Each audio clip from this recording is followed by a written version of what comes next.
I'd like to begin with a piece from Sefer HaSichos of the Frierdiker Rebbe. I stumbled across it, in fact, in the Sylvia Pass Yeshiva of Rabbi Wagner many months ago. Just Hashgacha Prodis, I opened the Sefer at random because I was looking for something to occupy my mind with at the time. And this is what I came across, something that I've lived with ever since, and I've shared it quite extensively. There's a whole context about the Tzemach Tzedek when he was a young child. It's known that he had a tremendous chush for Nagina. He could, as an infant, he could pick up complex Nagunim and sing them accurately. He had an incredible sense of feeling the power of Nagunim, and he was very inventive with creating melodies and fitting words to melodies. As he got a little older, and still in early childhood, he davened to Hashem to have this chush removed from him.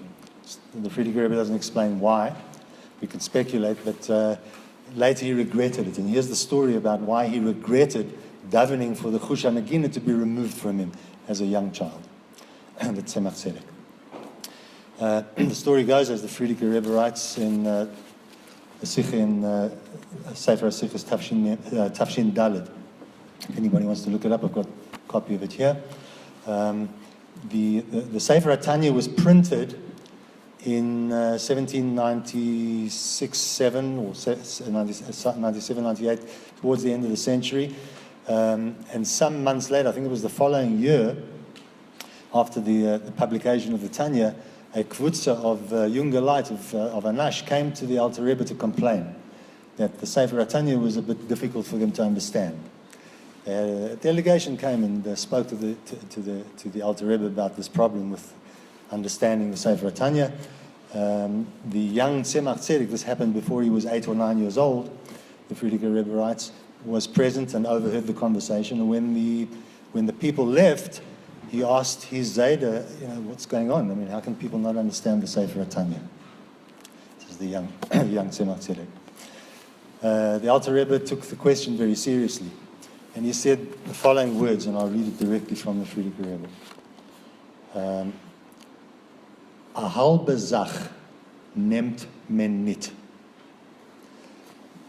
My own translation, you can't get things in half measures. If you take something in half measures, you haven't got it. That needed a beer, so he continued. Bichdei zu verstehen Tanya, in order to understand the Tanya, darf men haben Nagina. You need music. You need song. You need nigun. So, what's the implication? And by the way, that explains why the Tzemach Tzedek regretted having the chush removed from him. What he did about it, I don't know. Whether he was able to reverse the damage. But it is known, and the Frierdiker Rebbe ends that passage by pointing out that from that time onwards, the Alter Rebbe implemented the practice of Nagina in Chassidic life, in Chassidic community life, and placed emphasis on that. So there's many ways to understand it, but Bekitzer Nimratz, I think that it's really about grasping a fundamental point about Chassidus and its purpose in our lives, and that is it's about transformation. It's about impacting the lower dimensions of ourselves. From all the Maimorim, it's about a Gilui of Pnimius Atik, which illuminates the darkness in a unique way, and we'll come back to that point in relation to Hanukkah. But the understanding of the role of music is that what I think the Fianiyas Daidi, what the Alter Rebbe was saying was that if we're learning Tanya only on a cop level, if we're only learning it as an intellectual exercise, we're missing the point. It's something that has to be felt in the heart. And that's what music accomplishes. So to support this point, my friend Aryeh Pels recently showed me something that I'd seen some years back and reminded me of its existence. It's Torah Oyer, the Alter Rebbe's mimer on Parshas Beshalach, which has to do with the song Kriyas Yamsuf.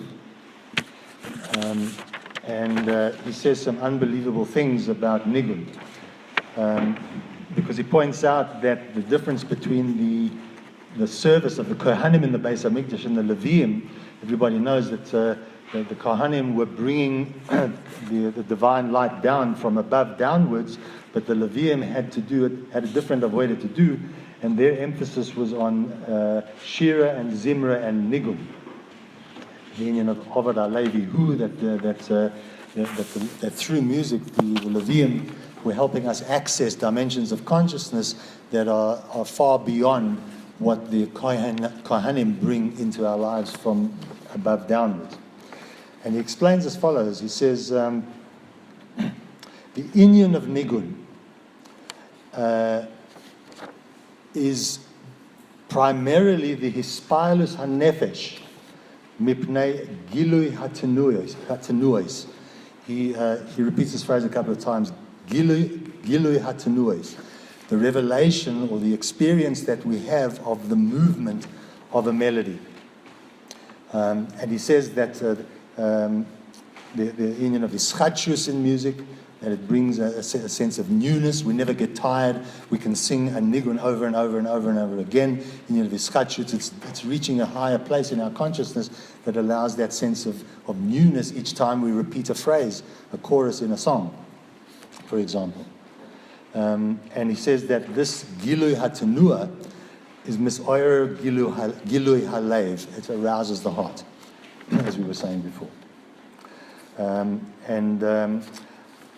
And that's why he says, it's a very important point, he says that this results in a hispilus of Reusa de Liba, the inner will of the heart, Shiyeh Noigea Ad HaNefesh Nekudas Halev, that this profoundly deep quality, this dimension of reality that we access in our consciousness should affect us in the innermost point of the heart. That it shouldn't remain something that's abstract and removed from us. And that's why the Alter Rebbe continues in Torah, Psukei de Zimra were implemented in our davening. Because Psukei de Zimra are designed to be sung. They're there for us to access that higher consciousness, and it's whether we take it literally as singing the Psukei de Zimra, and some people do, and many people have the practice of davening with a nigun. The Tzemach Tzedek was very famous for doing that. And he says that if one doesn't connect with Psukei de Zimra in that way, that lahal hiv liboy, that the heart is inflamed, the nafsho and his soul. She is poil mizan, he's affected, he's impacted by that. He's aroused and excited by that. If that doesn't happen, and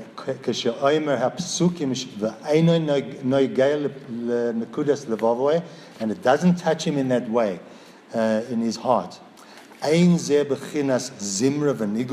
then he's not doing it in a way of song and of melody. That's not a good avodah. We're not really accomplishing very much in our davening if it's just mouthing the words. In other words, it's something that we have to be feeling in the heart. In my research on the topic of Pesach Sheni and the link with the Korban Toida, the union of Chometz and Matzah, Imoy Babayis, I came across some really fascinating information about the Korban Toida, because the Korban Toida, and remember that we're in the Chag of Chanukah, which relates to the Midah of Hoid and the union of Hoidah, Halal of Hoidah. And the Korban Toida was accompanied by Mizmor L'Soida in the Beis HaMikdash. And Mizmor L'Soida happens to be the kickoff point in our Psukei de Zimra. We say Baruch She'amar, and we go straight into the capital Kuf, Psalm 100, which is Mizmor L'Soida. And just to contextualize what I'm saying over here, Midrash Rabbah and Pashas Tzav points out about the Korban Toida, La'osid love kol hakarbonis b'teilim, all individual offerings in the Beis HaMikdash will fall away. The korban toida ain't a bottle, but the thanksgiving offering will never be nullified. And he continues, Kol ha-tefilos betelos, all prayers will fall away. Hoidah ha-hoidah ain't a betela. Thanksgiving will always be relevant, right? And the understanding, of course, is that private offerings, which have to do with atonement for sin, when Mashiach comes, there'll come a time when all of that will be redundant. But Thanksgiving will never be redundant. In the Shulchan Aruch, Orach Chaim, Nun Aleph Siftes, says an unbelievable halacha. Mizmor l'soida yesh la'oimra benagina. Mizmor l'soida is best sung. It should be sung. Shekol hashirois asidois libotel, because all songs when Mashiach comes will fall away. Chutz mi mizmor l'soida. And that's an unbelievably inspiring idea. That the whole idea of being a Yehudi, embodying the midah of Hoid, we are thankers, as my friend Yochi Rest points out. We don't say ani moide in the morning. We say moide ani. I'm a thanker. It's a noun. As Yehudim, we are we're made that way. We're inherently and we're essentially thankers of Hashem. We're people that acknowledge and surrender our will to His, and that is has a lot to do with song. So I'm reminded of an anecdote that my dear friend Eli Rosen, Dr. Eli Rosen in Crown Heights, everybody knows he was the Rebbe's Rephael, one of several people that were involved in the Rebbe's health crises, and I think he verbringed here about it in the Torah Academy at a Kiddush one time. People, I'm sure, know the story, but just to be brief about it, it seems to me that Eli Rosen was witness to perhaps the very, very last words that ever emanated from the Rebbe's mouth. It was many months or several months after the first stroke, and the Rebbe was not speaking at all, as people know. Eli came to visit, one of his routine visits at 770, and he peeked as Rabbi Singer was encouraging us to do, very discreetly round the door to see if it was matim for him to come into the Rebbe's room. The Rebbe caught sight of him immediately. He was Kavayachal slumped in a chair, but he motioned to Eli to come close. And Eli respectfully walked close and waited for the Rebbe to communicate in whatever way he could or would. And he saw that the Rebbe was trying to say something to him. And over a 20-minute period, if I remember the facts correctly, Eli bent down next to the Rebbe with his ear next to the Rebbe's mouth, trying to decipher syllables that the Rebbe was mumbling over and over and over again. And there was one moment when it was very clearly articulated. 2 words, Shira v'Zimra. And to me that has always been extremely significant, that we're when Yidden came to the Beis HaMikdash, Oilim L'Regel, long before you could see what the Harabayas, the music of hundreds and hundreds of musicians and singers would surely have greeted you in the environments of Yerushalayim. Long before you could see, you could hear the music of the Levian. And the effect that they must have had, and the Negunim that unfortunately have been lost through history with the Korban. But that's we have to realize that this is a very vital ingredient in our lives, and appreciate the gift of music in our lives. So I bless us all that we should sing together, as Rabbi Shlomo Carlebach once said, that when 2 people talk together, there's cacophony and nobody's listening to each other. But when 2 people sing together, or a group of people sing together, you've got harmony. And this is the accomplishment of music. The Shaykhs with Chanukah I've already alluded to, that we're in the Chag of Hoid. It's a very messianic Chag, because it's a Chag d'Rabbanan, because it's our participation in the halachic process. It's Memata Lamaila. which is the avodah of the Leviim. La'ased loiva, the Leviim will be recognized, not that they'll be promoted to be Kohanim. They'll be recognized for the profound sacredness of their avodah in the Beis Hamikdash. That's always been the case. They'll be recognized as the superior members of Shevet Levi, and that they are because they represent our avodah mimata l'mayla. And one can talk a lot about how that relates to Hanukkah, but the inyan of Hallel v'Hodah, and to sing with enthusiasm and to really connect with the feeling of a nigun. There's one point that I almost forgot to point out, which is actually very beautiful explanation from Rabbi Jonathan Sachs on the power of music and why it's so special. And I'll end off with this. He brings from a book called Musicophilia by a man called Oliver Sacks, and he says it's not a relation, but there's a poignant story of a man called Clive Waring who was struck by a devastating brain infection. And the effect on this person was amnesia. He couldn't remember anything. And I'll just read it to make it quick. He was unable to remember anything for more than a few seconds. It was as if every waking moment was the first waking moment. He was caught in an endless present that had no connection with anything that had gone before. His wife found him one day holding a chocolate in one hand, covering it and uncovering it, covering it and uncovering it, saying, "Look, it's new." And she said, "No, it's the same chocolate." He said, "No, look, it's changed, it's new," because he didn't have any cognitive ability to link this moment with the past, even in a matter of seconds. But there were two things that broke this isolation and this being fixed in the present moment and unable to expand his awareness. The one was his love for his wife, and the other was music. Because he was an eminent musicologist and a musician. He could still sing, he could play the organ and conduct a choir with all his old skill and verve, Rabbi Sachs writes. Now, what was it about music that the author of this book, Musicophilia, asks that enabled him, while playing or conducting, to overcome his amnesia? And he suggests that when we remember a melody, in other words, when we're involved in either singing or listening to music, and the melody is unfolding in time, we're experiencing one note at a time, right? We're only in the experience is now. In this moment, there's a note that's coming to my awareness.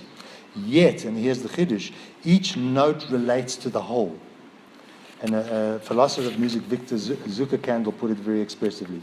Hearing a melody is hearing, having heard, and being about to hear all at once. Because if it's a melody, this note that I'm hearing or experiencing now makes no sense if it's not in relationship to the note that's just passed. So the note that's just passed is informing the present, and the process, the movement, the tenuah, to come back to Alter Rebbe's expression, the gilu ha-tenuos, right, is that what's revealing, the only way we can experience music, and it's a felt sense, is the movement through time. So what we have is the past, present, and future, hoya hoive v'yeh ke'echad, so to speak, is what music gives us access to. And that's the power of the music. Hashem should grant us with the gift of music, and it should become a part of our lives in every aspect.